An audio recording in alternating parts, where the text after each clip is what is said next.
All right, we got the last one wrong, but welcome back to the Philosophy for Philistines channel with your hosts, this lady, Anna Serivola, my dearest little Norwegian wife, and me, Bill Reimer. What I got wrong about the last one was rather significant, and since it needs to be shared, I have to clarify.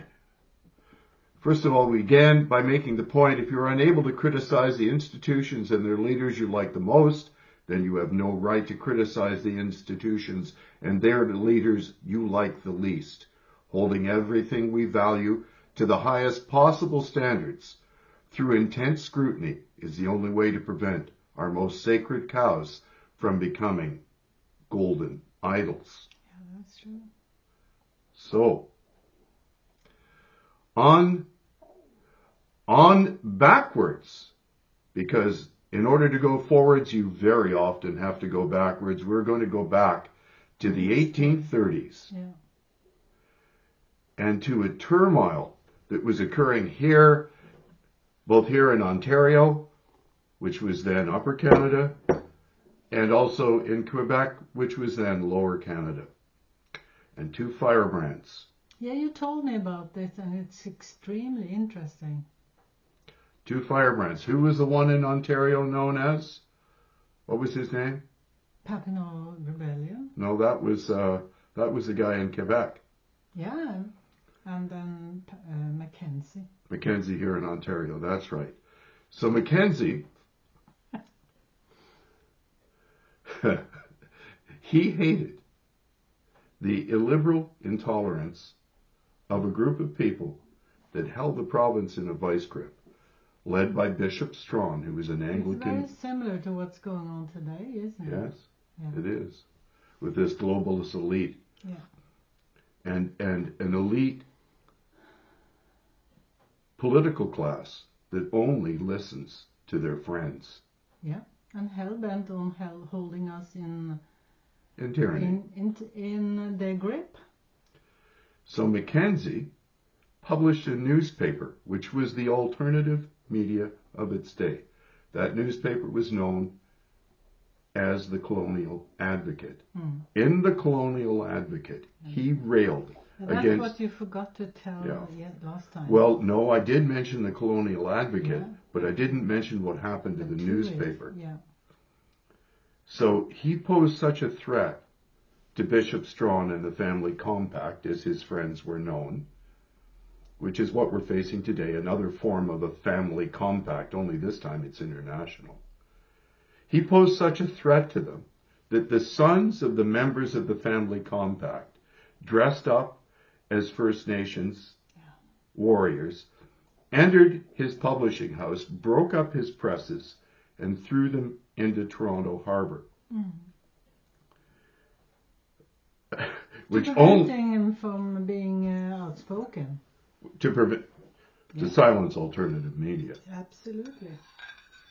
It annoyed Mackenzie so badly that he sued them. And oddly, even though the judge himself was a member of the Family Compact, because English common law is what it is, and this is why I so often state that it's our greatest inheritance, he sued them successfully, and they had to pay him reparations. And the judge said, yeah, he ordered the people responsible to pay Mackenzie reparations, and he rebuilt his presses and became an even more outspoken advocate. Because he followed the law, even though he was a member of the family compound. The judge had followed the law, that's right. Yeah. Which is something we're not seeing today. Yeah. By 1837, the situation both in Quebec and Ontario had become intolerable, and people rose up in rebellion against their government in an attempt to overthrow the government. Mackenzie was the first mayor of Toronto, and he was also a member of the legislature throughout his career as a politician. At any rate, for his activity in the rebellion, which here in Ontario, I believe it got worse under Papineau in Quebec, But here in Ontario, it amounted to a few drunken rebellions and the odd little battle like the one down at the windmill on the St. Lawrence River. Some people were killed, some were executed for treason, some got sent to Van Diemen's Land, which is Tasmania. Men like Samuel Chandler, who lived in Pelham, where I had lived prior to moving to Norway, and Samuel Chandler for his efforts in the rebellion, his part of the rebellion, where they had entered a pub on Holland Road, had grabbed some British soldiers, tore their uniforms off, grabbed their weapons. Some of the party wanted to kill the soldiers, but of course those boys weren't responsible for the tyranny of people in faraway London or even faraway Toronto. Nevertheless,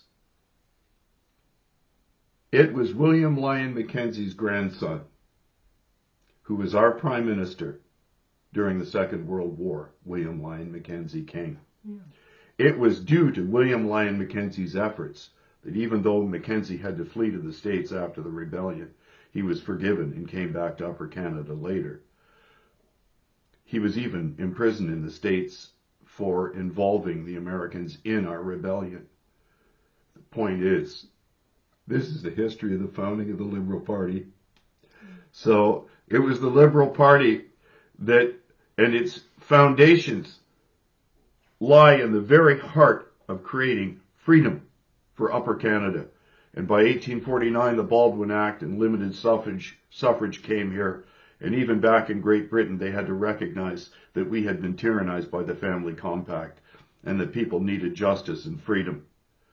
And so in the Baldwin Act, limited suffrage came to Upper Canada, where men who held land had the right to vote. Yeah, that's the history of it. And that's the history of it. And at that time, the Tories were the oppressors, and it was the Liberals who were fighting for freedom. So the reason it is important to hold our most sacred institutions up to scrutiny and to the highest standards possible is that if we don't, every institution, no matter how liberal, will become tyrannical. Yeah, and the important thing is that even one person, even if we are just two people here, even one person can make a difference. And I always have believed that. One person can make a difference. I believe that as well. And I also believe that it is our Christian duty to tell the truth, no matter what. It's the difference between collectivism and individualism. And very few have understood this.